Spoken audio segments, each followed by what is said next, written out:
Hey, Wendy. It's really bad. Oh, our connection is rough today. I don't know what's going on. So we're going to give this a try, folks, and see how it works. We got to go live Can on the you hear radio me? station. Hold on. I got feedback over there. There we go. You're looking a little fuzzy over there. Let's just see how it goes. We've got rough connection today. It is intercontinental. So, Wendy, you ready to give this a roll?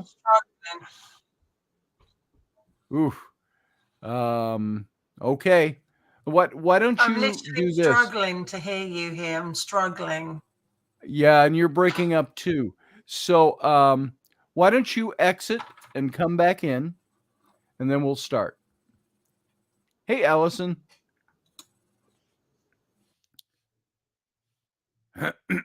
Okay. We'll see where the connection glitch is, folks, and we'll try to get this rolling here. All right. YouTube's been rough all day. This is through StreamYard to YouTube, so it could be either or. Let's see what's going on. And of course, we're intercontinental, so there you go. We got a minute or two here to spare. As soon as Wendy comes back in, we'll there she is. Add to stream. There you are. You're better right now. You look stunning, I might add. Like right back at you. Why, thank you.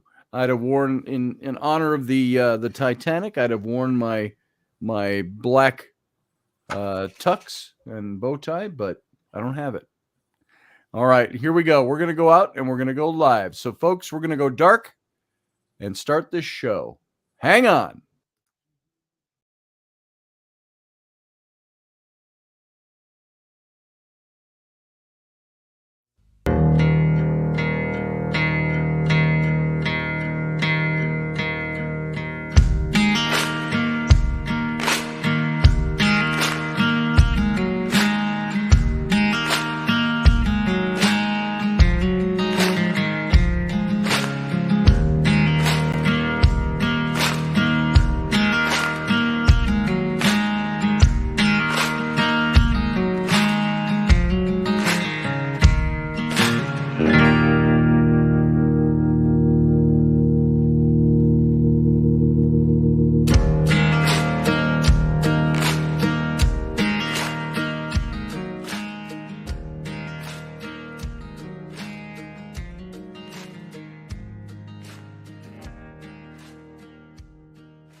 Well, hey, folks, happy Tuesday afternoon over here in the States, evening over there in London, where my beautiful co-host, that sounds so sexist. I wanted to come up with something better than that.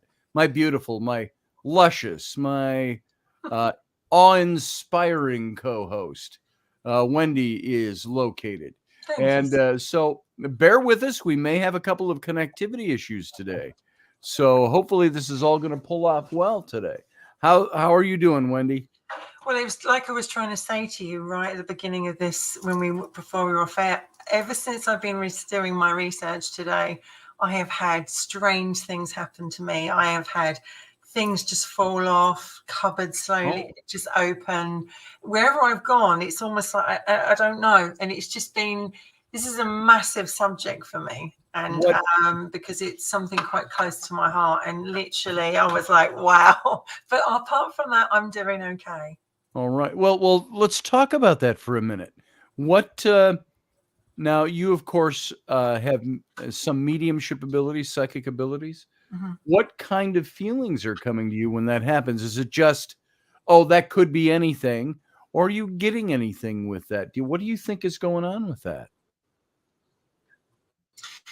I think when you're dealing with an emotive subject, and I was doing a lot, I knew about this subject, and I was look, and you definitely start picking up energy in emotional things, and We're walked past. missing every last bit of that, Wendy. It's all coming I was off very choppy. past cupboard.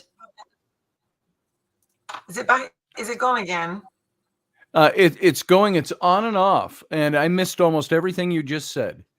So I hate to do this. We may have to. I was at the. We may have to pull the show all the way off and bring it back in and restart the show. Sorry, radio listeners. That's what we got to do. So, Wendy, just stand by. Hey, Allison, Welsh girl here, she says. Good to see you. And everybody else who's coming. Let's go out and we will try this again. So, Wendy, I'm going to take you out. And why don't you disconnect and then reconnect when I come back? Here we go, folks. You may have to sign back.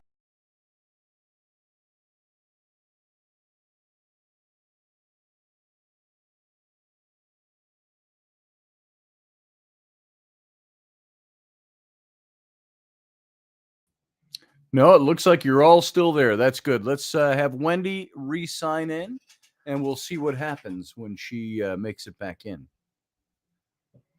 So how is everybody today? You can see we're having some tech issues. Here we go. Here's Wendy. All right, darling. Third time lucky. Third time lucky. Knock on wood.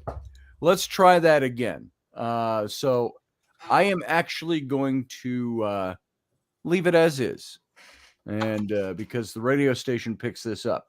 So let's just continue on. You were saying, because you and I talked about it, it was something you brought up to me. You wanted to talk about Titanic. And because we're right smack in the middle of its voyage.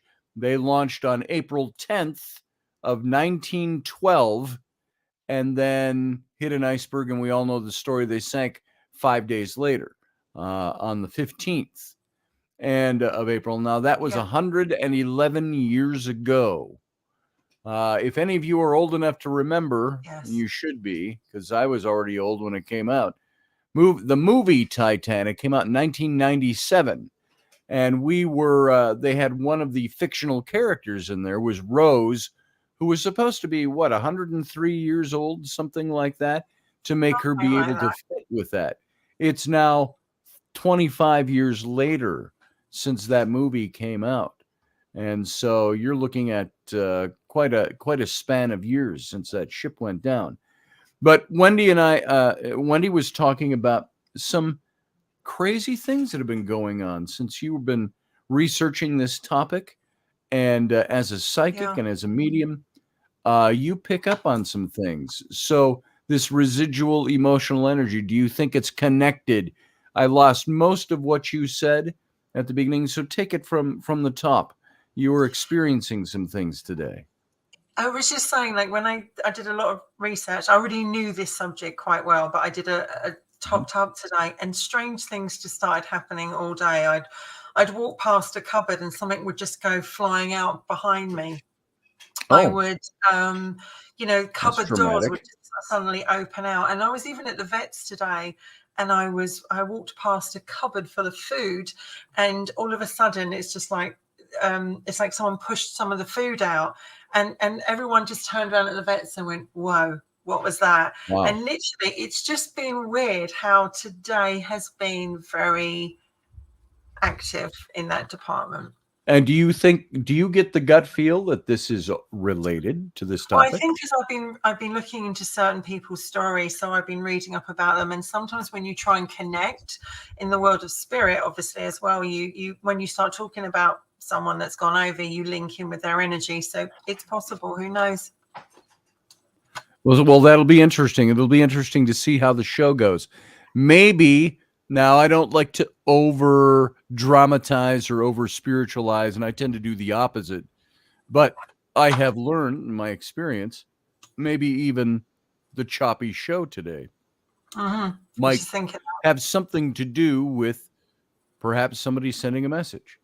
Josh Kemp said, I believe there was a solar flare yesterday, and that could be affecting communications. That might be it too. Something as simple as science. So let's go on with this. The Titanic launched on April 10th, headed for America.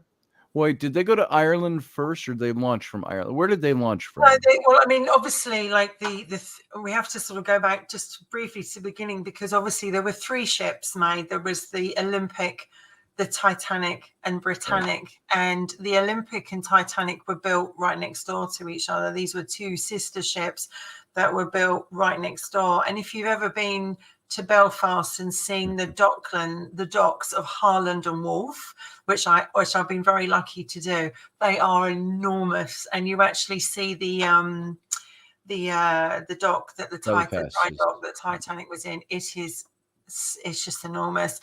So I mean, these were massive ships, and they were all supposed to be the luxury beyond measure. They were the ship of, well, Titanic was obviously the ship of dreams, but it was like you had, back in 1912, you had the class system still, which was, first, second, and third class. Right. Not being funny, I actually wonder if any of that's ever changed.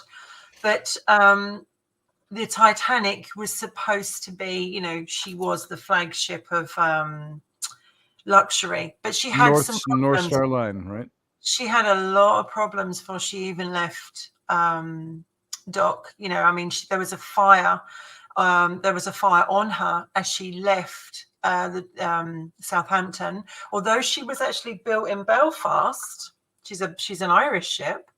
But she went to Southampton, where she launched from, went over to Ireland, onto France, and then it was going into New York when obviously they lost her. But if you see some of the photographs, Scotty, what's really interesting, some people took photographs before she went. You can actually see the fire inside. There's actually a mark inside one of the holes that kind of shows you it was a coal fire, and it was burning. It was burning for quite a while. I am curious. You keep talking. And so basically, she was supposed to be the ship that would never sink. She had 16 compartments, including doors, which would be closed so that water would not come in, and the hull would not be breached. Unfortunately, they were presumed to be watertight. And the bulkheads, although were not capped at the top, 4 of them could be flooded without endangering the ship. But if there was 5, then sadly she would sink. So that's when she left. Obviously, imagine how pomp and ceremony. And I know Southampton really well. It's a quite a small dock, so this ship would have really stuck out when she went off on her maiden voyage. But I mean, she was, just to give you some sight of this, she was 46,328 tons. Wow. And when fully laden, she weighed more than 52,000 tons. I mean, you have to wonder how something like that can even float. Yeah. And she was apparently 182.5 feet, 269 meters long, and 28.2 meters wide at its widest point. So she was a big girl. She was a very, very big girl. And it was, she was known to be like, if you had money and you had a lot of money to spend, she was the ship to go on. And a lot of prominent people did go on it. So you had a lot of very famous people whose names were very recognizable that were on the Titanic. Yes. And it was like, it's weird because when we talked about doing this, I was like, I really wanted to go into the personal side of the Titanic. And everybody knows some of the really popular characters from the movies, from stories and everything like that. But there was a couple of people I wanted to pick up that are from your town or your area, and was near where I lived as well, that were on the Titanic. And also the actual people that the actual, how can I put this? The unspoken voices that were also on the Titanic that died, and that was the animals, because on board the Titanic was 12 dogs, chickens, roosters, hens, a canary, a cat, potentially kittens, rats, and potentially a horse and a pony. So she had a lot on her when she went out. Now, and of course, we hear all the stories of the people and the famous people. I think what the fictional, fanciful movie did was it kind of opened people's eyes to the fact that there were a lot of people on board that ship that we had known nothing about. The poor people, the people who perished because of that, because of where they were on the boat. There's people we may never know who were on board that ship. So it's an Well, yes, interesting because angle. when they did the film Titanic, it was quite true. People could win tickets from it because people would gamble them. Right. And so I've got a picture, by the way. Let me throw this up. There's a picture of the Titanic and what's inside the red circle there, and I've seen it in several pictures. That is supposed to be the burn mark that comes from the interior, the coal bins or the coal shed, the engines. And there's more than one picture of different angles of this that show that is there, so that there was a burn. So it's one of the, I know there were a lot of conspiracy theories about the Titanic. I don't think, my thinking, and of course I'm rather bland on this point and I don't know much about it, but it would seem to me that a ship that hits an iceberg can sink. And the Titanic proved that. Is there something more to that? Was it the coal fires? They also think that's something to do with the when they just recently pulled up from the ocean. It's been out a while now, I should say, a couple of years. They call it the big one, and it was a piece of the hull. And what that piece of the hull, when they took it out, obviously it's enormous, but when they took it out, what it actually showed was the material used in the hull is not as strong as they thought it was supposed to be. Which means it was potentially cheaper materials used, which wouldn't have been strong enough to hold against the forces of nature. Right. Wow. And that's something they're still arguing about today. And another thing I learned about today, they're trying to bring the radio up off the Titanic. They got off the telegram one, but they haven't got the radio up. And a lot of people are arguing about bringing up the radio because you'll hear the voice if they can get it to work, which probably they could somehow. You'll hear the voices of the Titanic and what was actually being said on that ship that night. And that's something that there's a preservation on it, but they're also arguing that they should bring it up. And I mean, obviously, they were known there were supposed to be icebergs. There were icebergs warning that night. And in fact, because of the fact that even with the fire, the company wanted that ship out. And they were like, I don't care what you do, it's going out. So they went out knowing there was a fire. They changed a lot of the crew. And one of the crew actually left the ship with the key to where the binoculars were. Hence, the binoculars were not out that night. To look at the and of course it's pitch black. You're out on the ocean, of course, and freezing cold. But I mean, it was going at least 22 knots, and then they got a warning to say that there was icebergs ahead, and obviously they took it on. But I think there was this, I wouldn't say cockiness, but I think there was this feeling of this ship is unsinkable. We're fine. We're absolutely fine. But sorry. I was just going to say, I think they also, the ship owners had something to prove. Absolutely. We have to, and of course, standards were a little different 111 years ago. And I think they had something to prove. No, we can't not launch. This is our whole reputation. Our whole company is hinged on this, and she'll make it, and she'll do. And they weren't even worried that it was going to sink. And so, I think that led in part to the disaster.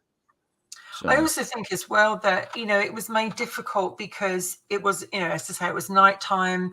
The water was very calm. It was very hard to see the iceberg because she was under obviously the main bulk of it was under the sea. And obviously the binoculars were missing. So around about 11:40 p.m. So I think it was just off Newfoundland in Canada. They saw the iceberg and the bridge was notified. And obviously they tried to reverse the engines of Titanic to stop her hitting it. So she began to turn, and as she turned, it was too late because they think she scraped, but actually what they've now discovered is actually there wasn't just one long scrape. There was tears, little tears all along the Oh, wow.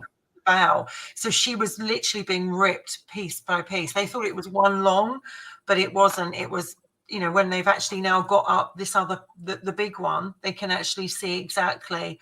So as she was being slit open, that water was coming in very, very, very quickly, and because it would have been freezing, I mean, beyond that. So some people say that if it had been going slower, she may have survived, but unfortunately at that time when she was turning, she wasn't going that slow. Sure. I was looking while you were talking for my friend's book on the Titanic, and I'm not finding it. So if he happens to come on today, I might bring him in so he can talk to us about us. And by the way, anybody, if you're calling in, we've got a couple of callers that are trying to come in. We'll take you a little bit later into the show. So stay there and be patient, or try back in a little bit. So one of the things I wanted to talk about was a few people that were on the Titanic before we talk about the actual disaster, but because you had all different people from all different classes, and it was about £26 from what I read, to get a ticket, and this is I think second class. God knows what it was first class. But one of my favorite characters of the famous one was John Jacob Astor. Yes. He's quite known to be from a very rich family, the Astors, who actually did own, I think they still do, Hever Castle in Edenbridge in England, which was Anne Boleyn's home. The Astors actually owned it for a period of time. And John Jacob was typical rich kid, came from a rich family, educated, traveled abroad. He had he wrote a novel. He was doing pretty well. He built the Astoria Hotel. He was doing really well. He was first married to someone called Ava. They had children together, but anyway, it all went downhill, and they divorced. And 2 years later, he married an 18-year-old girl. Now, bearing in mind that this time he was in his 40s, back then it was the scandal. Here was this rich guy married an 18-year-old girl, and they had been told to go abroad to Europe to limit the scandal. And so they'd gone to Egypt and Paris and stuff like that before they decided to return to America as first class on board the Titanic with their dog, which was an Airedale Terrier called Kitty. So you can imagine their ticket apparently was £224. That's what it would have been in first class. I just looked up the prices, and back then, in 1912, in dollars, it was $35 for a steerage class, or third or steerage, and it was $400 for a first class ticket. So almost 12 times the amount of money. In today's dollars, that would be $4,591 for your first class berth, and a third class, $1,071, and then steerage was even less than that. I don't see that here, but it says calculated estimate of the Titanic concludes that the total number of first class travelers was 324, and so that's interesting. That would have cost you the equivalent today of about what if I flew to London first class, it would cost me roughly what would that be today? If I go first class to London, it's about $600 now per coach. And so if you're flying, you're looking at about $5,000-$6,000 to go first class. It was like a privilege. It said everything about you to be on this ship. And I think that what I'm trying to do is obviously, like, everybody knows about the disaster, they know what happened, and I'm trying to obviously bring in these people, but it's like, imagine there was only on board, as everybody is well aware of, six, what was it? 20 lifeboats, but I think only 16 were launched, something like that. Yeah. And it was in the old days, and I think it still is today, men and women, women and children first. And Yes. then, that's what it was. So when the Titanic was hit, and obviously first class and second were given the priority to get out first, because the third class steerage, they didn't get that opportunity. Right. They were actually not allowed to go up on the proper deck. They were put right at the back near the poop deck. That's where they used to be able to go out. But they were all going from the front of the ship, where if you were in first class or second, you could get out. So when this happened, the Astors obviously were he was the richest. He was such a rich man, and his wife, he actually got her up with the maid, and they got onto a lifeboat, and he did say, could I go with her, because she's in a delicate condition? And they said, no, unfortunately you can't, because obviously it's women and children first. And he did manage to give her a kiss goodbye as she went down in boat 4, and that was the last time she actually saw him alive, and his body was recovered on April the 22nd. Now, wasn't there what was the famous story of the elderly couple who were, I believe they were first class, weren't they? Ida Strauss, who they owned, was it Macy's, I believe? They owned Macy's, the store. I think I'm correct. Yes, it is Macy's. Founder of Macy's. So the Strauss, who owned Macy's, and they were a husband and wife, been together many, many years. They were actually obviously on board. They were considered to be close as anything. And in the film Titanic, you see the elderly couple lying down on a bed, cuddling as the water comes underneath the bed. And that is based on this couple. And apparently when Ida was offered what do you call it, a seat on the lifeboat, sorry, I'm just trying to get the word out, she said, we've been together many years, where he goes, I go. And she gave up her seat to someone else, and they were last seen on board looking out with in arm in arm, and obviously they went down below. So very, very sad about how because he tried to get her on the ship. He urged her, look, come on, I don't want you to die, get on the ship. And she said, no, we've lived together, where you go, I go. And I think that's incredibly brave of both of them.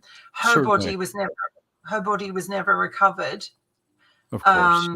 His was, but on the cenotaph, memorial, it actually says, many waters cannot quench love, neither can the floods drown it. Sure. And I thought that's a very, very beautiful memorial. This was, some of these stories of when I read Today as the People, literally, knocked me sideways. And I want to bring up a lady from your town. She was from Minneapolis. That's the one. From Minneapolis, Minnesota, yes. That's it. Her name was Constance Willard. She was 20 years of age, and she came from, not a bad family, a little bit of money, as you do. They were doing quite well. And she boarded the Titanic at Southampton as a first-class passenger. She was going to go back to St. Louis in Minnesota. And she said, she actually wrote a small passage, and she said, I've been reading in my bed late Sunday night. I had just shut my book when there was a tremendous crash. I sat up in bed, and the crash was followed after a moment by a great trembling. Then for a moment, it was unnaturally quiet because the engines had stopped. and with them the vibration. And I had a sensation that something had happened, but I wasn't alarmed. But I did have an uneasy feeling, so I thought I'd call the steward. There was no answer when I pushed the bell, and I repeated it 7 times and kept ringing. Finally, he came into the room. He told me I must put on my clothes and get on the deck. At first, I refused to get into a lifeboat. He said, well, don't waste my time if you don't want to get in. But eventually she went in. And she says, I finally did get into the fourth from the last to leave the ship. There were only 15 people in the boat I was in, and of there was only one other first-class passenger. The others were 5 sailors and the balance steerage passengers. I shall never forget thinking of the Titanic. We have not off the Titanic more than 20 minutes before she went under. The ship was lighted until it disappeared under the waves, and shortly after it sank, the cries of those in the water filled the air. And she made it. She survived. Obviously, she survived. She went back, and sadly, in later life, Constance had a mental illness and was hospitalized in California. She was remembered as a quiet, reserved, and prematurely aged girl with long white hair, several cats as her companion. When they showed her the film A Night to Remember, she sat and watched it impassively and never talked about the sinking. And on the 50th anniversary of the disaster, staff at the sanatorium were instructed to avoid the subject and discourage reporters from trying to interview Constance. She never married. She died in 1964 in California. She was cremated. And this, by the way, is the. Go ahead. I was going to say this is the Astors, a picture of them together, not aboard the Titanic, obviously, but obviously not. Obviously not. So. And then obviously I picked one from my area. And I didn't actually know when I was doing some research actually today. I wanted to find someone from my area, thinking, wow, did someone come down from my town? But actually not far from me, in Leatherhead in Surrey in England, was a lady called Miss Marjorie Lottie Collier. She was born in Leatherhead, Surrey in 1904. She was a resident of Linden Road in that area. Her parents were very active in the church, and her father was a bell ringer and was involved in St. Mary's in Leatherhead. They decided to emigrate to Idaho, where several family members had settled the year previously, and obviously were encouraged to come over and be a future fruit farmer. So they boarded the Titanic at Southampton as second-class passengers, which cost, as I said, £26. Wow. Marjorie and her mother actually escaped the sinking, and sadly, Dad did not. But they did not settle in, say, as planned, return to England, where her mother then remarried. But it seems that Marjorie and she survived. Obviously, she survived. She came back to England. She's obviously stayed in Surrey for a while. She actually watched another one. He watched The Night to Remember, and was a special guest at one of the book-turned film screenings in London, alongside several other Titanic survivors.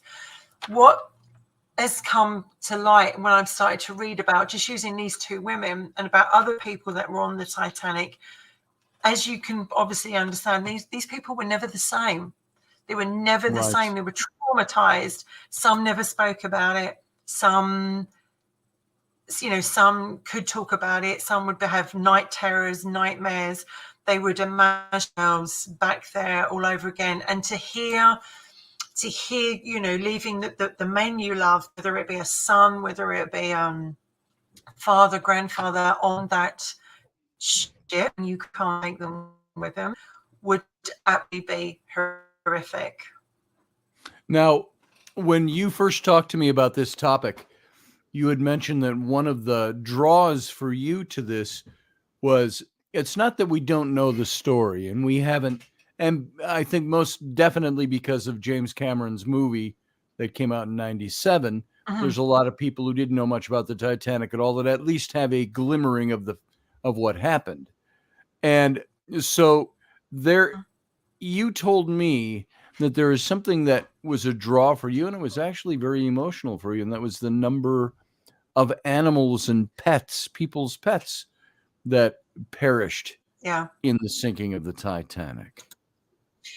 And I also think it's the way that they died, which is what really upset me the most, because you know, you can imagine on a ship, if you had money, you could obviously bring your animal along. But they, as I said, they had dogs, cats, chickens, a canary, obviously rats. One that even ran through the dining area, and they tried to get Right, hold of. right. Out of 12 dogs that were on the Titanic, only 3 survived. Now, there was even a cat called Jenny who was kept aboard the Titanic as a mascot, and she worked to keep the ship's population down to mice. Now, some say that Jenny wasn't on there. Some say that she took her kittens and left. She used to be on the Olympic, and then they transferred her to the Titanic.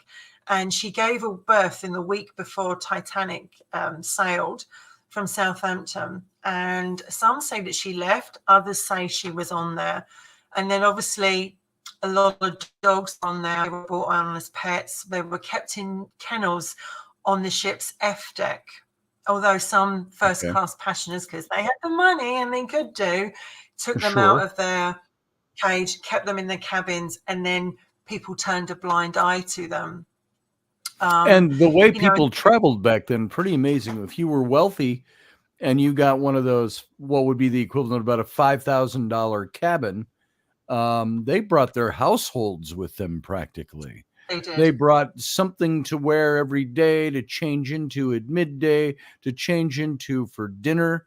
They brought steamer trunks, of course, and furniture and servants. And so it's very interesting when you look into that, the way they used to travel. This is just post-Victorian. What would this be? Edwardian age in England. And but there's also these mysteries that you talk about, these conspiracy theories. Now, everything's got a conspiracy theory that goes with it. Sometimes conspiracy theories are idiotic. Sometimes they've got a lot of fact that surrounds them. So you have to ask, is there something to that? I've got a list here in front of me of 13 of the Titanic mysteries that they say may never be solved. And they say it was unsinkable, of course, and only 4.5 days into its maiden voyage, it went to the bottom of the Atlantic. And so one of the first questions, and you can hop in on these if there's any of these you know anything about, Wendy, or over there in the chat room as well, folks. They say, was it even the Titanic? People ask. Now, of course, we've seen James Cameron has taken, and others have taken expeditions down and dove down into the Atlantic, and you find the Titanic. I would think that would put that to rest for me. But everybody agrees that it was a luxury liner that set sail on April 10th in 1912, and that it sank 5 days later, taking the lives of around 1,500 people of the 2,223 aboard. But that's pretty much where the consensus ends. They took the lives of a lot of rich people, because the Rothschilds were on board, as well as the Astor, right? And the Rothschilds as well. Rothschild actually did survive. But I think what gets to me about is, like, it seems so unfair that back then, if you didn't have money, you were kept lower down, as in third class. Your chances of survival were very thin compared to if you had money. It was like your quality of life, your worthiness in this world was seen by how much money you had, what you wore. Like, people took cars. This ship was like people were going to change their life. They were starting new Yeah. lives. They wanted to leave the old country behind and go to the new one and make dreams. So Yes. you're right. They took their homes and their families and their animals with them. And I was just going to say, there was one couple of stories just where one of the animals was of a dog called Frou Frou. And it was the one that really sort of haunted me. It was a lady called Helen Bishop. She owned this small toy dog called Frou Frou. And this dog was allowed to stay in her cabin as they considered it was too pretty to be put among the bigger dogs in the kennels. Well, when she was sinking, they said, "You got to come." And she was persuaded or at least told to leave the dog in the cabin because she didn't think there would be any sympathy for a woman carrying a dog in her arms when there were children and women to be saved. However, it says that Frou Frou did everything to come with her. He threw himself at her. He chewed on her dress and ripped actually part of it, begging to be left. And she said, the woman was absolutely overwrought with why her dog was acting like this. Right. Because maybe obviously the dog knew. Yes. Unfortunately, she didn't take this poor dog and he was locked in the cabin and he drowned. And also John Jacob Astor's dog Kitty, an Airedale Terrier, didn't survive either. There was actually a very expensive French bulldog on board who was owned by Robert Williams Daniel, who bought him in England for £150, which would be worth about 13,393 in 2015 prices, I should say. That's a very expensive dog. It's an expensive dog. All they know is that somebody, and some say it was John Jacob, people don't really know. Someone say that they went down and they let the dogs out of their cages because they were on F and G was flooded. It was coming, it was coming up. Mm-hmm. And they want to let the dogs out the cages so that they had a chance and they wouldn't be drowned in their cages. Unfortunately, the chickens and the roosters and the canary, if it was on there still, rats, and potentially these ponies and racehorse, if they were on there, they all would have gone down with it. And I think three dogs did survive. I think it was one Pomeranian and two Pekingese, because they were small enough to get on. Tuck them under your arm, into your coat, right? But I mean, and then comes the most famous one, which is I think it's Rigel, which is a Newfoundland dog, which was on the ship, and apparently he saved many survivors. He was when the ship went down, obviously they could hear lots of cries and everything, but what they did hear was a bark, and he was barking. And some people even dispute that he was even on board. But I was listening to a survivor say today they heard this dog barking, and people were clambering on board this dog, and he was getting them to the lifeboats, and they reckon he saved 30 people. Wow. And when Pathia turned up, they brought him on board. That is the story about this dog. And obviously, because he was Newfoundland, he's used to being in water and in the cold, cooler climes. Yes.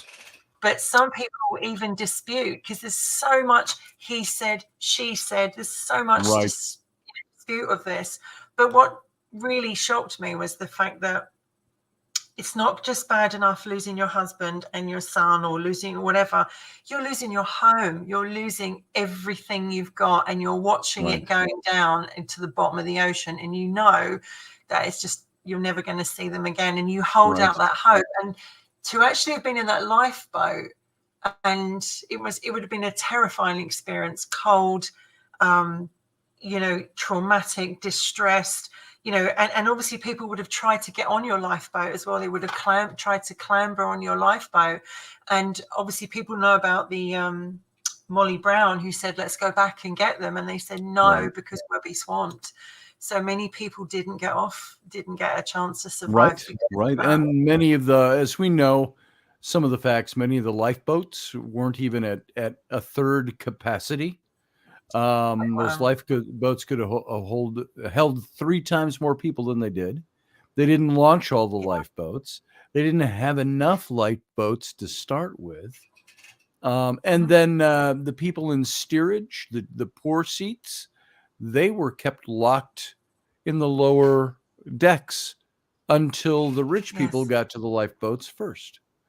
And so many Yeah. of them perished because of that. Um, Continuing on a little bit with some of these mysteries about them thinking that it wasn't the Titanic. There were some that said because a year earlier, the sister ship, the RMS Olympic, had been damaged in an accident. And so the theory went that in order to score a bigger insurance payoff, the ship's common owners passed off the Olympic as the Titanic and then deliberately sank the Titanic.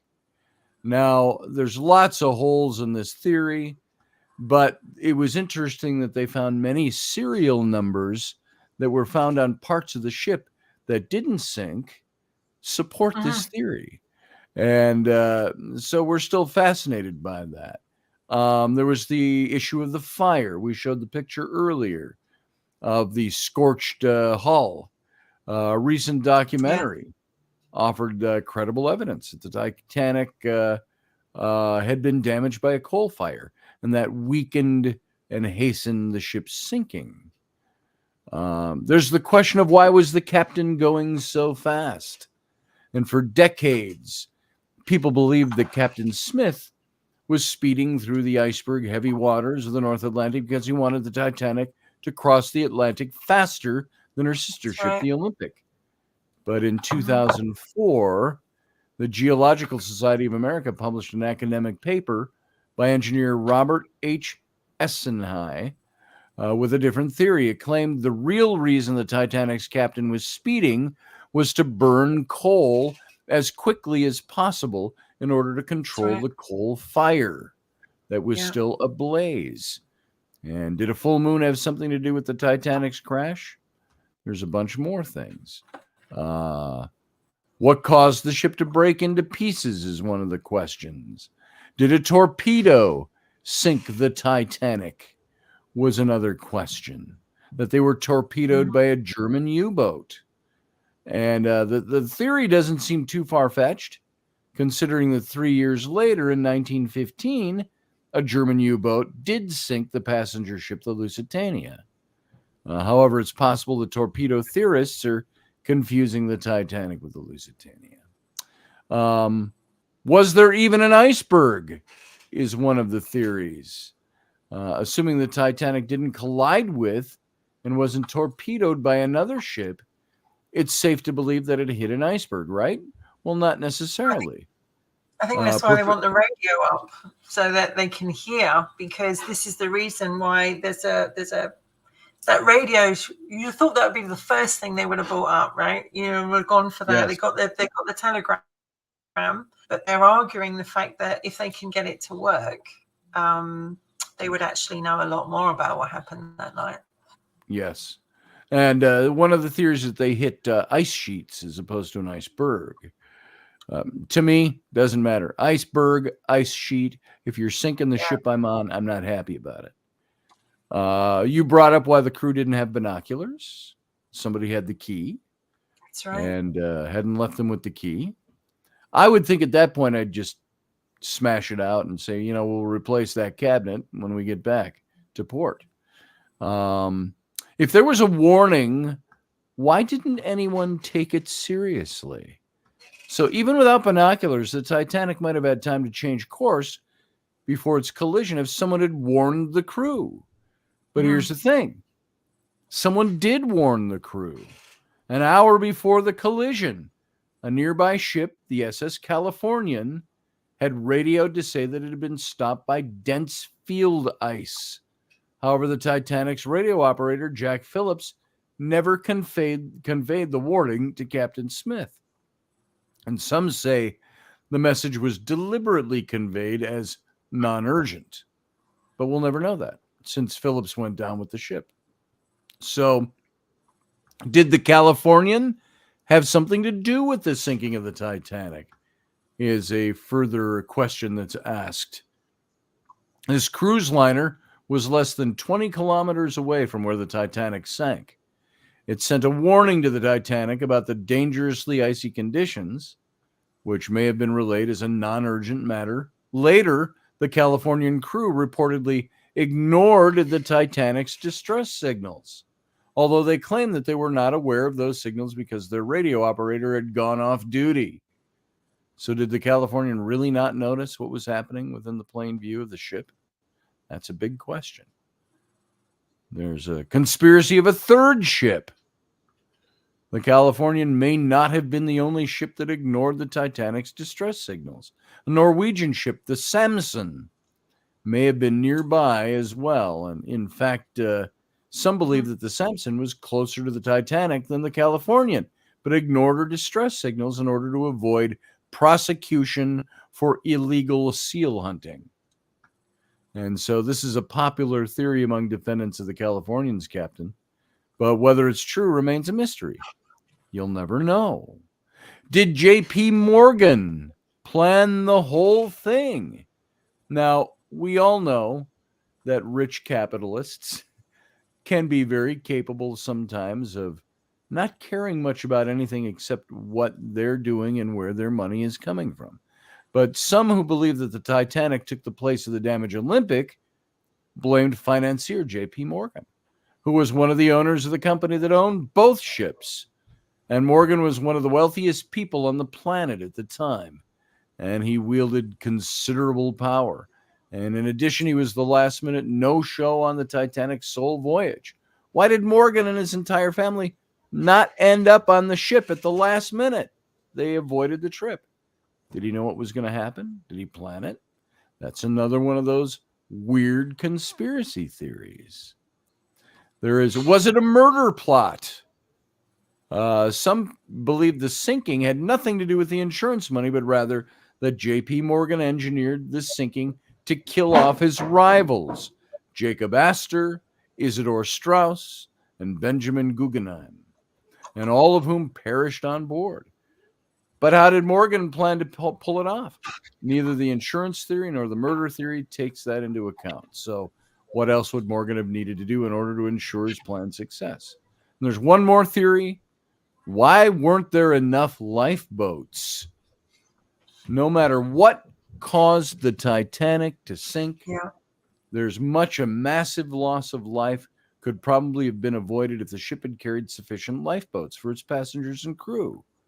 And so then why did the Uber luxury liner have only 20 lifeboats for 2,200 plus people?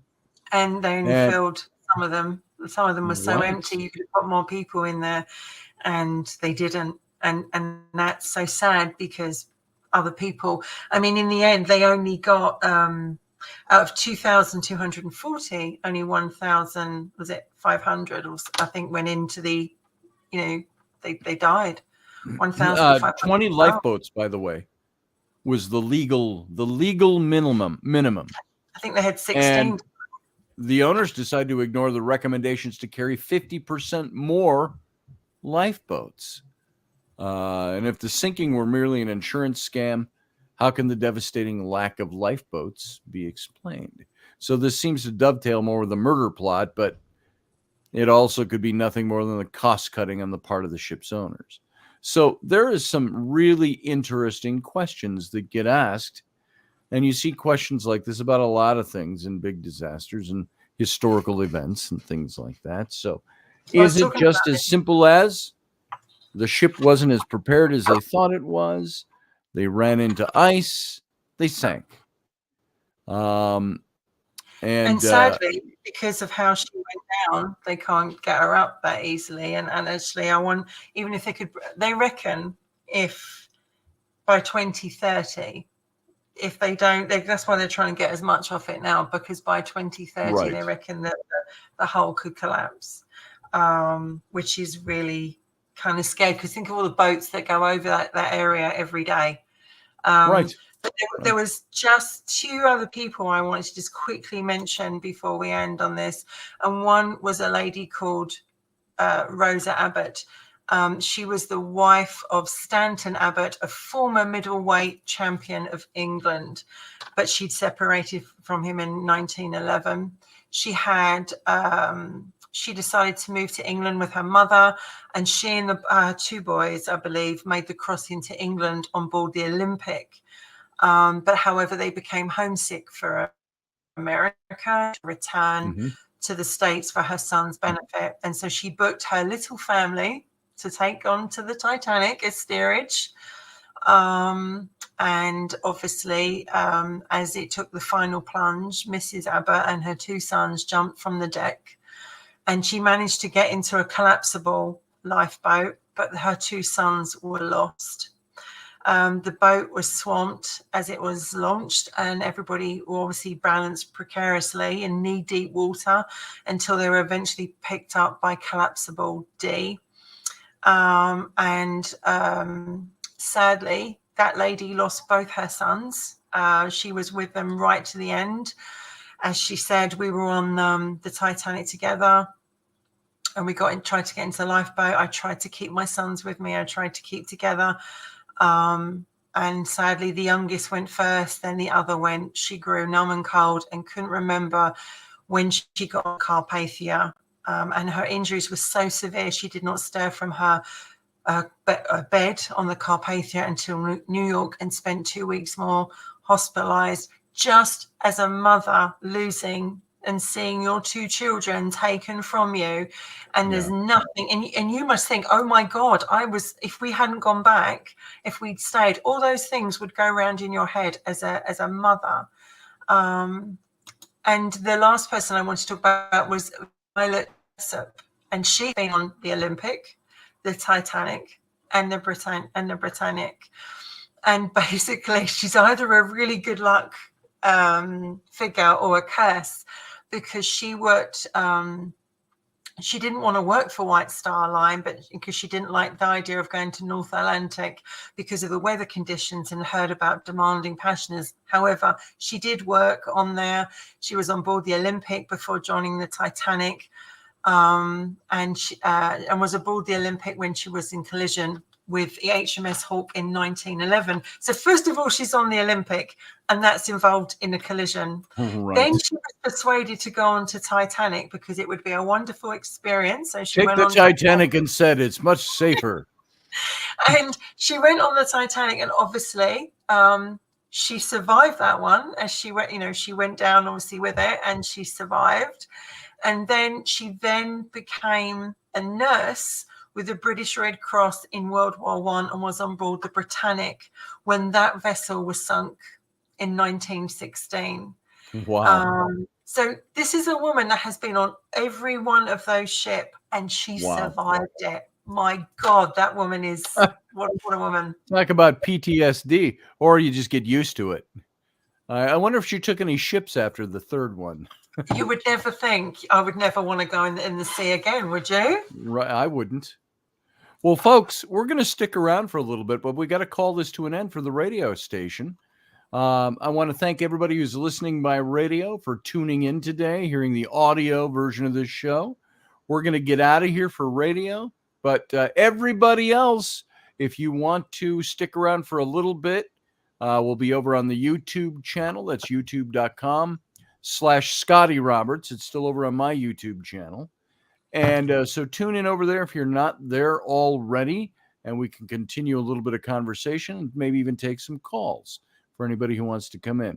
So all of you over on the radio station, we want to bid you a hearty farewell, and we will see you next time. In the meantime, live long and prosper.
All right, folks, we are back. Welcome back, Wendy.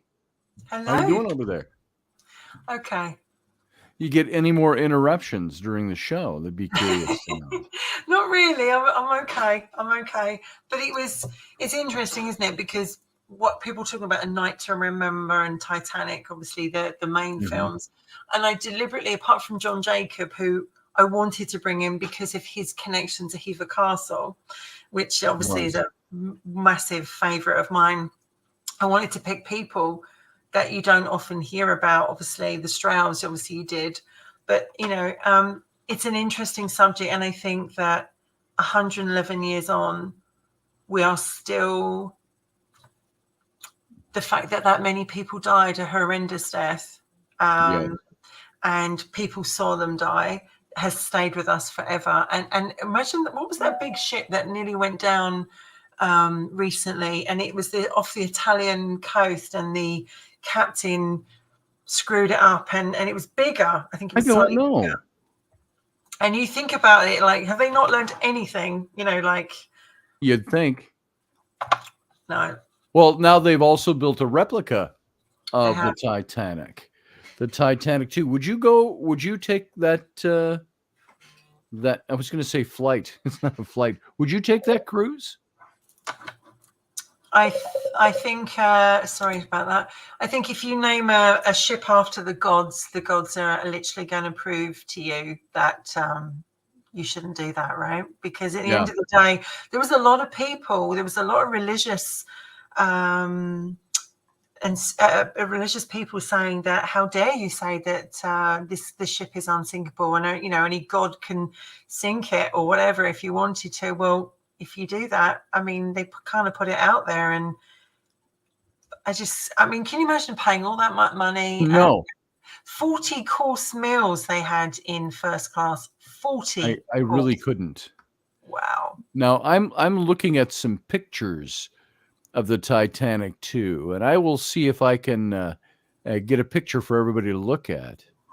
But let's see if there's these look like digital pictures. Is that the real ship? Its maiden voyage might be as soon as 2022, it says. Did that voyage ever take place? Do you know? Which one? I don't think it has. I don't think it has. The Isn't it? Titanic No. 2. Would you go on it? I'm not sure I'd want to tempt fate, to be quite honest. I mean, Yeah. build it and have it as a floating hotel if you want to. See, now I'm not sure I'd do that. they also say that the Titanic 2 were aiming to set sail taking the original route as the original Titanic. Mhm.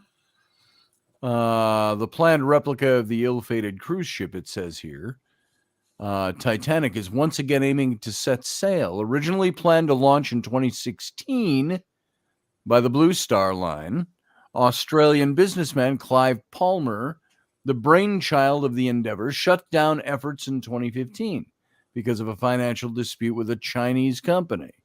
And Blue Star Line's parent company, the Palmer, owned Mineralogy was the name of the company. And so now there was the new news release and so on. We just talked about the original. It's now aiming, they said, for 2022, which was last year.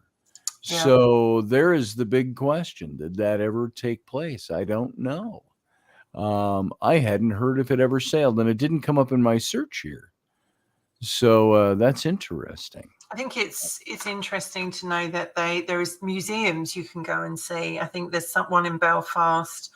I think there's one in America, somewhere in America. I actually don't know where that one is, but it's like to actually go and see. That's why they're bringing up all these stuff, so you can, and that were they call it the big one, where you can actually touch a tiny piece of the Titanic. I would love to see that as a clairvoyant. I would love to be able to touch that. Yes. I would imagine, and it reminds me very similarly when I went to see the Mary Rose in Portsmouth. Yes. I've seen the Mary Rose. I literally could feel, as I saw that ship in dry dock, I could feel the the anger and the emotion. There's a lot of anger around that ship. When I actually walked up and down it, I felt very physically sick when I was there, and I could just almost feel, because I tend clairsentient, so I work with senses. I could just feel, anger, a lot of anger, more than anything else as well. And so it'd be interesting to see what I would feel touching, if I could, something from Titanic. However, I would love, and I don't even like boats. I hate the sea. I'm not interested in going on a boat anytime soon. But there's only a couple of times, and one of them would be to actually go over where she lays, so you're directly above her. I would actually do that. God knows how I would, but I'd do that. If you are into the paranormal television shows and so on, the Ghost Adventure boys, Zach Baggins and crew, went to the Titanic Museum. I think it's in Branson, am I not mistaken? And it's a permanent museum. They've built a replica of the bow of the Titanic, which is the building in which the museum's housed. And they went in there and they got some very interesting stuff took place. If you believe in that sort of thing, I don't think that particular crew tends to fake what they do. They're out to get real results. They want to see what they're finding. And there was something about the windows that were replicas of the bridge where Captain Smith would have been, and there were child handprints on the windows that would appear very shortly after one of the workers there had cleaned it all off for the production that was being filmed there, and with the Ghost Adventure crew and things like that. And they found other things in that facility that were not disturbing, but very interesting. So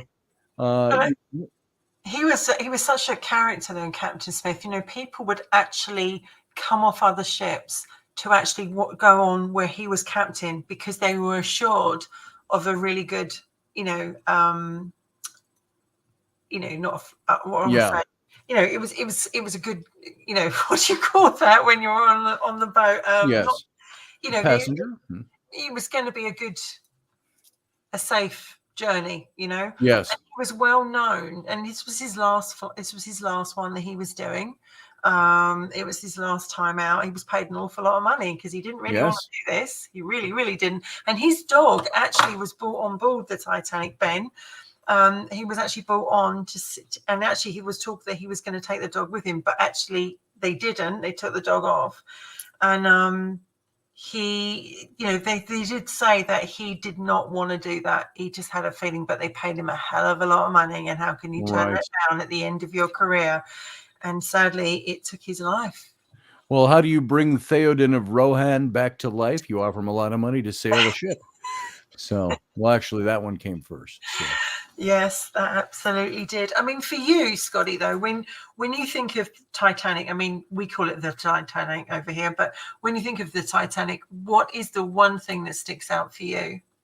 Oh, for me, I think it would be, if I ever really think about it in great depth, it would be that feeling of being on board that ship as it's sinking, and the despair of not being able to save yourself.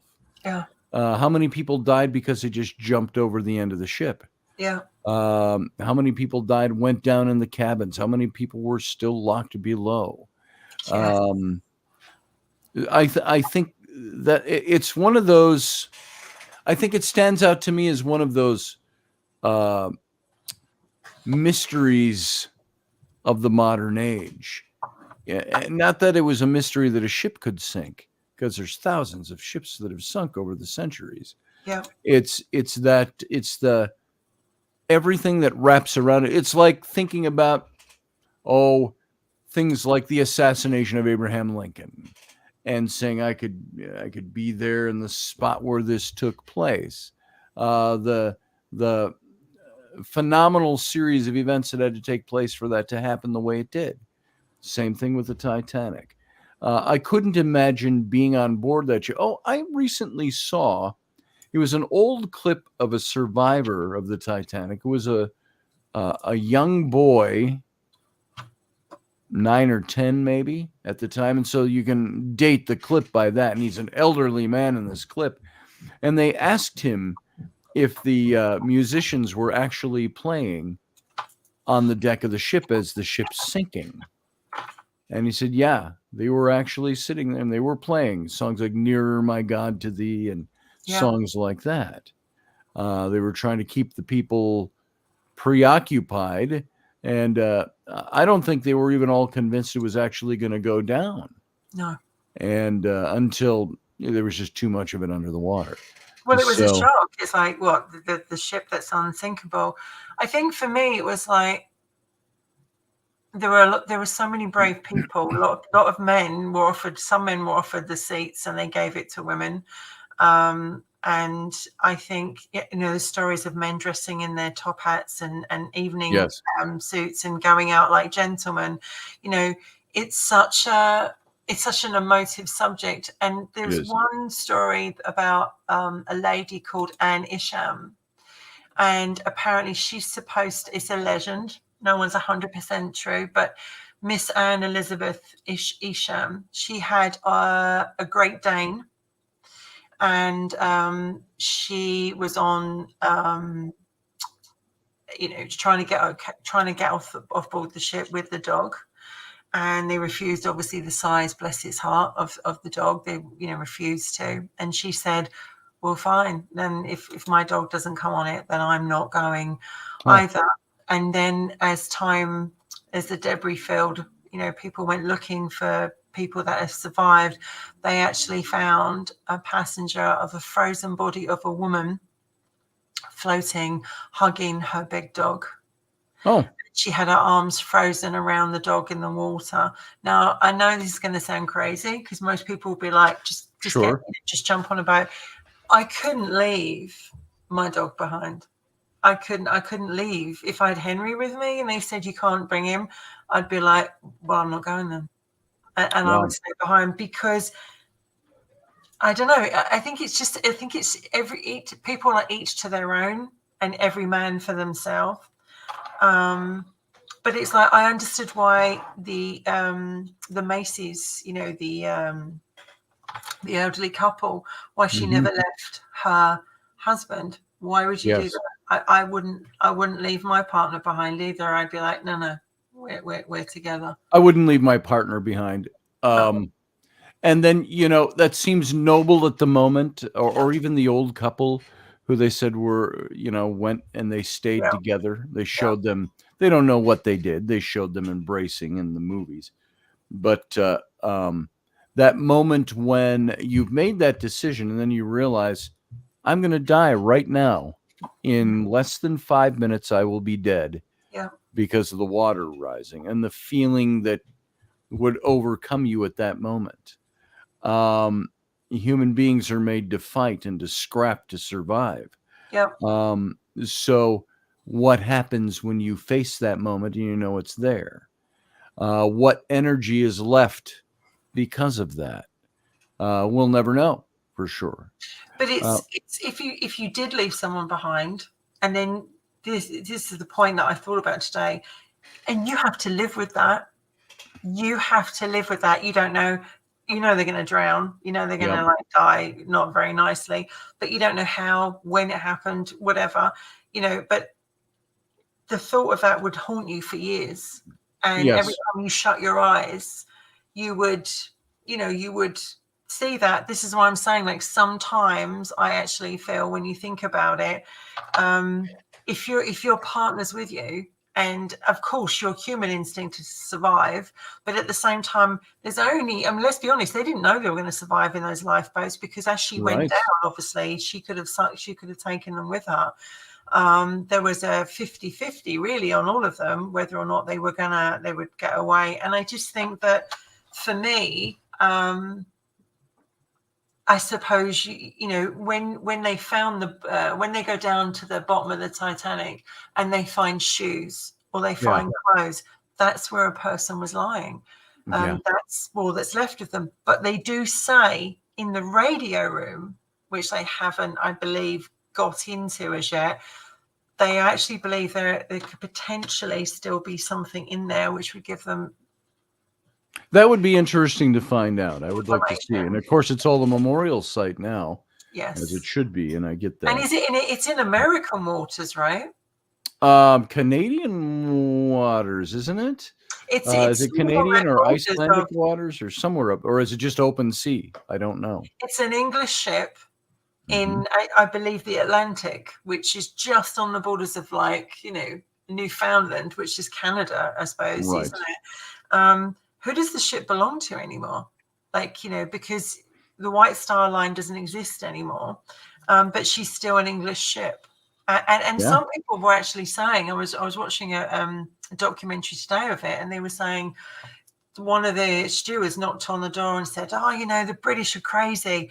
We're telling you to dress up and get on the boat, and everyone's got to get on the boat, but you'll be Sure. back in time for breakfast." They absolutely believed that they were coming back.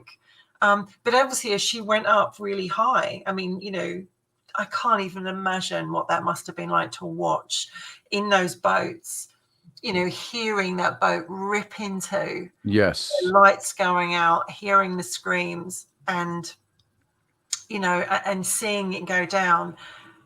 How do you ever live with that? I don't know. And when you were talking about leaving a pet or not being able to leave a pet, I'm going to have haters after I say this, because there aren't too many animals. If I had the choice to save my wife or my family, my Of course. children, if I had to go down and my cat, Bob Saget, was sitting up on deck meowing at me, I'd go, Bob, good to know you. Oh my God. There go your 9 lives all at once. So, maybe that's heartless of me and cold. I would value probably the lives of humans before I'd value the life of an animal. And I think That's just my take on it. that's But absolutely fair, I think. But I obviously think for some of those people, their animal was their family. right. And I know, obviously, John Jacob Astor, that obviously when she lost her husband, she lost their dog, and then she had to come back and give birth to their son. I think it was John Jacob Astor Jr. something. And, it was for her 18 to go through that and being pregnant, as there probably Yes. were other people on there as well. I can't begin to imagine how you pick up a life after that. And I think that because there wasn't social media, there wasn't cameras, there wasn't pictures, nobody knew the truth. All they knew was Right. the ship left, and then 5 days later, it was gone. And people were like, And they really? didn't even know where it was at that point They didn't. until And they then, found it. do you remember the movie Raise the Titanic? Yes. I forgot about that one. We actually And put cables all around it and hoisted it to the air. but didn't you feel emotional when you watched that movie and you I saw actually it saw one that time. boat come up? That came out a very long time ago. Yeah. Was that in the 80s or the 90s? I It can't was, remember. and it was like, that obviously that's when they believed that the Titanic was still in one piece, and not obviously here and there. But I remember watching that and seeing the music as the ship came up, and then just thinking, oh my God. I mean, could they potentially bring up some of it? Maybe, but because as Phil Guy quite rightly says, it's been eaten away, and they reckon Crumbling into shale. 2030. That's why they're trying to get as much off. But having said that,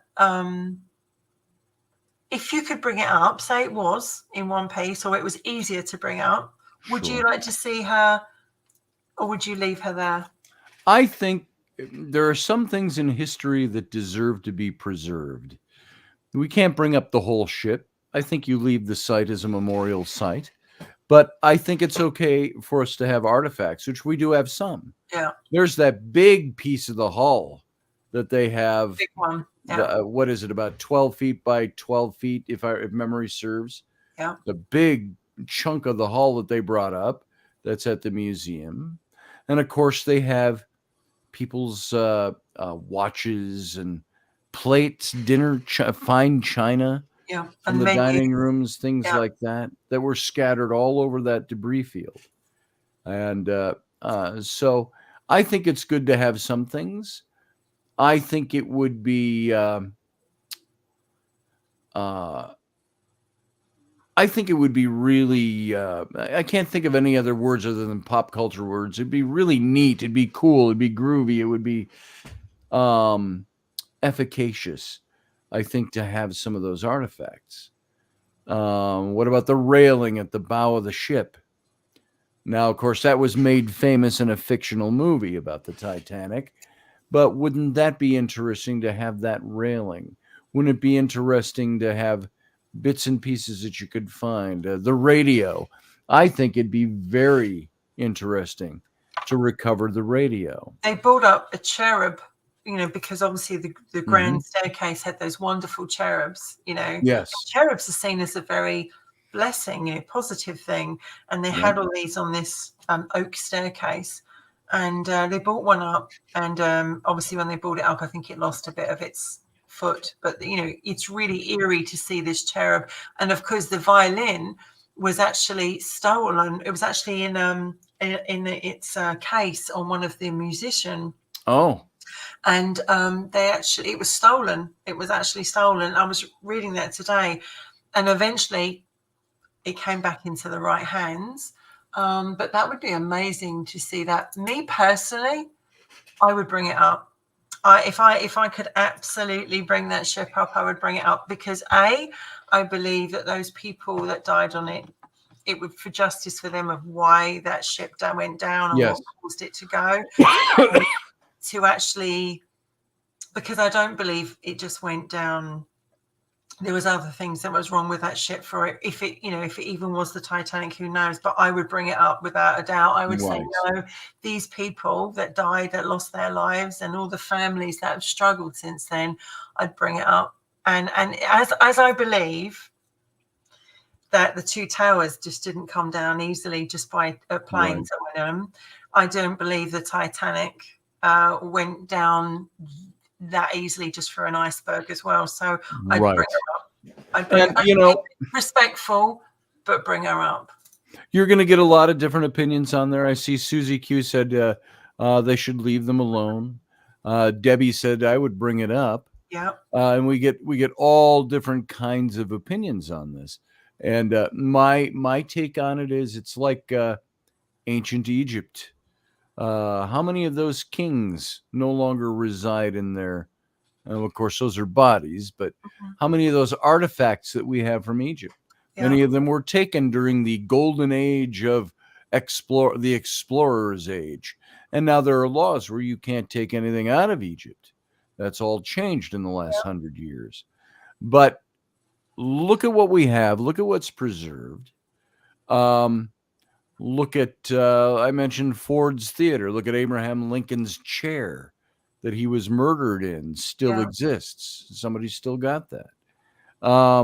So there are things. When I'm in Virginia, I went to Appomattox Courthouse, which was the name of the little tiny town that there was somebody's residence where Ulysses S. Grant and General Robert E. Lee signed the Confederacy's surrender at the end of the Civil War. And you can go to that house. It's still pristine. It's still, there's nothing really built up around it except, the freeway, but they've circumvented the freeway around it. So this little town is still there. Excuse me. I mean, we were quite lucky with the Mary Rose, because the Mary Rose, the only Tudor warship left. And when she went down, she was in like clay-like mud. So it preserved a lot, but it took them years to get her now where she is in, and there's still half of it down there, and they're still trying to bring that up. Yes. And so with the Titanic, obviously she's the most famous, wreck. Yeah. But I mean, I know it's in two pieces, and you're never going to get it back, ever it was. No. But I remember Ghostbusters did a a famous scene where they were like, the Titanic's just, just came into port or whatever, and you see all the ghosts come out, But I wonder, and this is the question I really want to do one day. I wonder that when you go over where the Titanic is, and they do the memorial, times when you do go over there and you put a wreath down and flowers, what is the energy like when you're above it? That's something I'd like to experience myself. What do you feel? Well, this is the spot. Just don't drop your most expensive jewelry into the ocean. Yeah, especially it's blue and in the shape of a heart, right? Yes. Would you go on? I mean, would you go on a cruise? Because I mean, I wouldn't, but would you go on a cruise?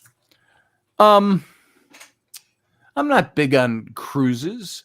I would love to take like a windjammer out there, a big sailing vessel out there would be kind of interesting. Not especially. That's not on my bucket list. I'll tell you. Going to see the Titanic, I would do it.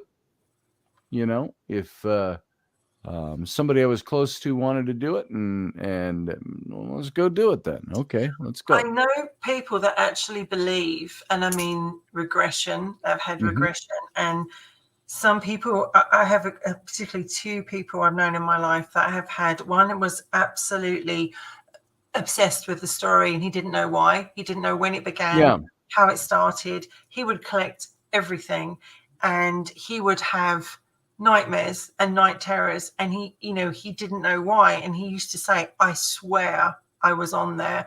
And then another person I know, and they said they have long before Titanic came out, long before that movie came out, they were saying in periods of their lifetime they've had an experience where they've dreamt that they have been actually on the boat, looking out at the boats being pulled away and actually feeling the cold and the fear, and then they've just woken up. So it's like, that would be interesting to know that from a psychic point of view and an investigation, to do a bit of certainly regression with certain people like that, to say, wow, were they on there? And that's the reason why I'd like to go and see it, Scotty. I'd like to be above it, directly where she is. And it would just take every amount of strength. I'd love to see you just on the spot and see how you reacted when you were there, when they announced we are now on the site. Because I'd love to see what your reaction would be. You've got one here and a bit further up, obviously. But I mean, for me, the most horrific, I mean, I never even knew years ago that she was up like this, when everyone thought she just kind of went, but then obviously she split in two. But to me, it's like, I would love to do that and pay my respects. And here we are 111 years on, still talking about the Titanic. And I thought it was important that we covered her. Well, I'm glad we did. And the anniversary of that sinking and the loss of all that life is this coming Saturday, is it? If today is the 11th and it's Tuesday, it's the 15th. Saturday is the anniversary of the sinking. Yeah. So, well, this has been very interesting, Wendy. A topic I'm not well versed on, so pretty much left that ball in your court today.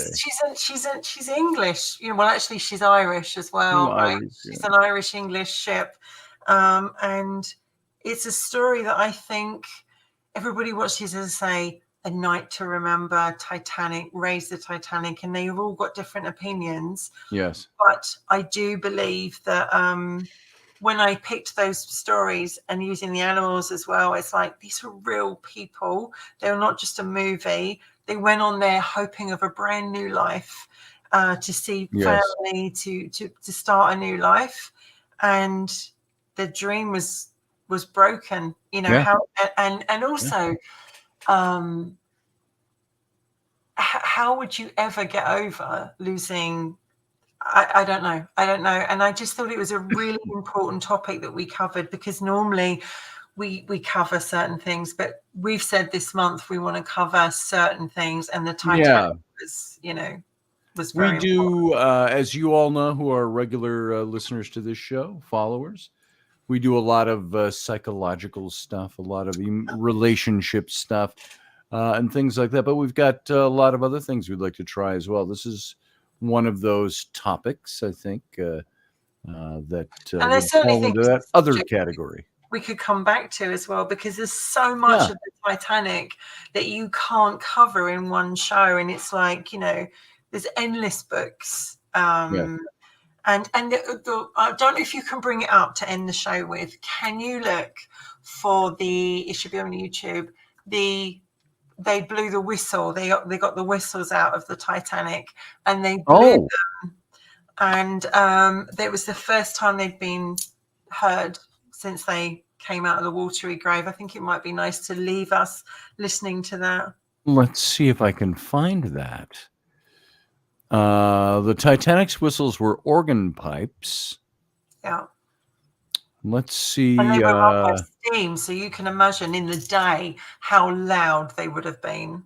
Yes.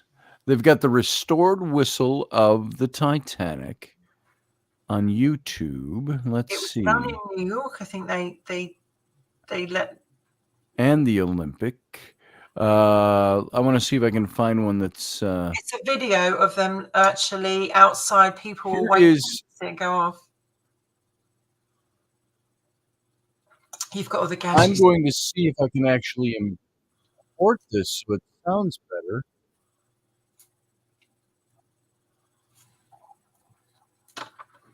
Thank you, everybody who liked the show. We're really glad that you liked it. Can you hear that all right? Can't hear it. You don't hear it? Can you bring it up as a video? I'm going to see if I can. Hang on a second. Let me see what I can do here. If I copy that link and I go over to our show, let's see if it allows me to do this. A video file. No, I actually have to download the video. They basically, like, you know, they clean them up, they brought them up, clean them up, and they tested them once, and then they decided to bring them out into the air so that people could hear them one more time. And they actually did it twice, and they said they dare not do it again because they may not survive. Oh, right. But what an amazing thing to hear. Here, it's downloading to my computer right now. Let's see I know what you mean. if it allows us to hear this. It'll take about a minute to download this. And this is somebody's home movie on their phone. Yeah, they in were the harbor. They were videoing. If you got it, the one with the three whistles, yeah. Yes, Mm-hmm. I think this is the one. And this is about a minute and a half, this video. So we are almost downloaded. And 8.1, 8.5, there it is. It's converting. Let's see. I'm going to find this. And it's right there. And let's see if we can actually open this up. So, video file. Let's go over here and go to Titanic. Here it is. Okay, we're going to bring it up, and it's actually going to start playing almost right away.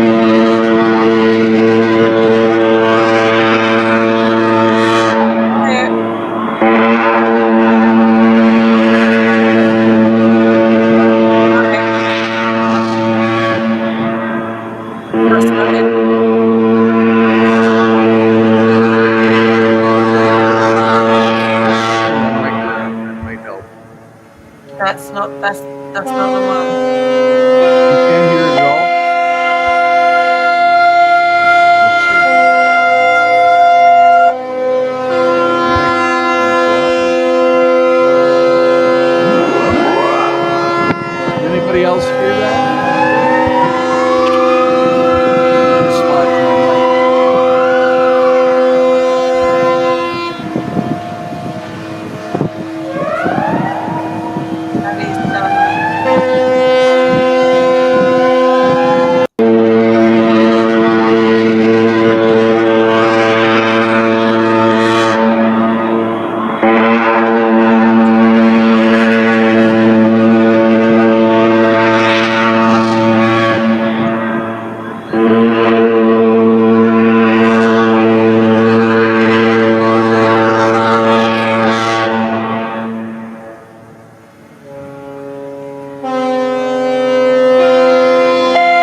you go.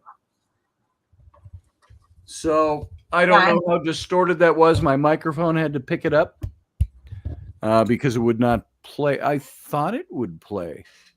So nobody heard that. Yes. That was not the video I meant.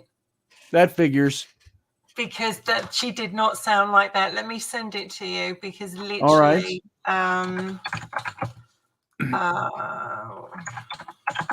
was thinking she didn't sound like that.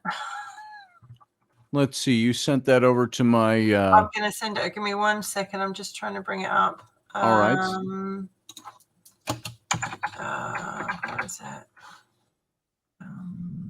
We'll get this, folks.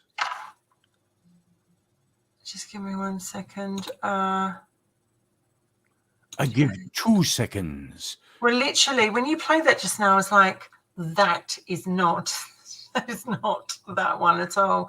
I wish I'd sent this to you earlier on because well, we might be able to pull it up. I'm quickly. Just trying to bring it on. Where is it? I've got it on. It's really annoying me because we've not had the chance to actually speak much today. No, we haven't. I've been out for a couple of days, away from the office. So we've had to literally. Here we are. Let's bring this up. It's not that I do on the. They played it. I'm so annoyed that we didn't get a chance to bring. Oh, I've got it. I got it. All right. Let me just send me the link and I can download it. Where do you want me to send it to? Send it over to my messenger. Okay. Folks, we'll get this. We'll get the video that Wendy is talking about. Scotty, there you are. And message. I believe this is the one, although I've not played it. This looks like the video that I was talking about. All right. There's the link. I'm going to go grab the link.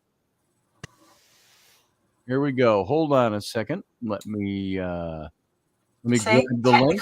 Technical difficulties. That's all right. That was not the whistle of the Titanic. Just so everybody knows, that was not. Okay. This is downloading. This is about half the size. This was from 1999 in St. Paul's, MN. So that's near you guys, right? The recovered whistle from Titanic for fear of damage. It was. Oh yeah, that's video from 1999 in St. Paul, Minnesota. Yeah. Recovery. We got the Twin Cities, Minneapolis and St. Paul. Right. It was accomplished with compressed air instead of steam and at lower pressure. All right. Let's see. Titanic this is whistle. The actual whistle. Let's give this a try. Let's upload this into the stream, folks, and see what we come up with. Video file.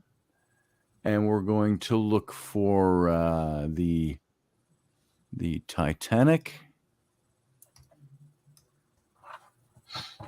And it's the Titanic whistle. Here we go. It's going to play right away when it loads up. So here we go. Just covered my foot. Go. 10 seconds. See the whistles in the middle.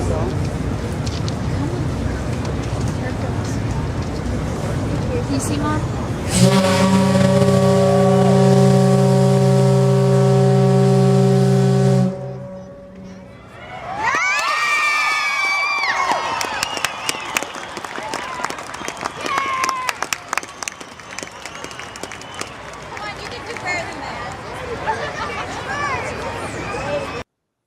That was the actual. That was it. That was at the Union Depot, it looks like. The Union Depot, where we actually had, those of you who remember, one of the Paradigm Symposiums we held at the Union Depot in St. Paul. So, and that's just how they sounded with compressed, air, not with steam. Yes. Steam had been going through them, but the last time they actually made that noise, they would have been, above the water. And I just thought, what an amazing thing to actually have seen and heard. And it's sadly we couldn't The other one was not the Titanic. Right. Oh, well. But it's like, it's nice to know that we have parts of her still with us. But I do hope before she disappears completely that we truly find out, if we ever get a chance, what really Another 100 years, there won't be anything there except pile of crumbled metal. All right. So there we go. We got sent off with a little mini blast from the Titanic whistles, and we're going to get out of here. So, folks, thank you for being here tonight. Wendy, as always, thank you for being here. Hang on a second. If you're not too worn out, I'll give you a shout right after we're off air. Okay. And the rest of you, come again next week. We'll be here next Tuesday as well. Don't know what we're talking about yet, but we've got some topics planned out. Yeah. So you can join me tomorrow night. I will be on with Intrepid Radio at the regular time, 9 p.m. Central, 10 p.m. Eastern. And that would be, of course, 3 a.m. Wendy's time. I'm sure she'll be there with her bells and whistles on. And again on Friday. So thanks for being here. We'll see you next time. Wendy, love you. Everybody else, live long Good night. and prosper.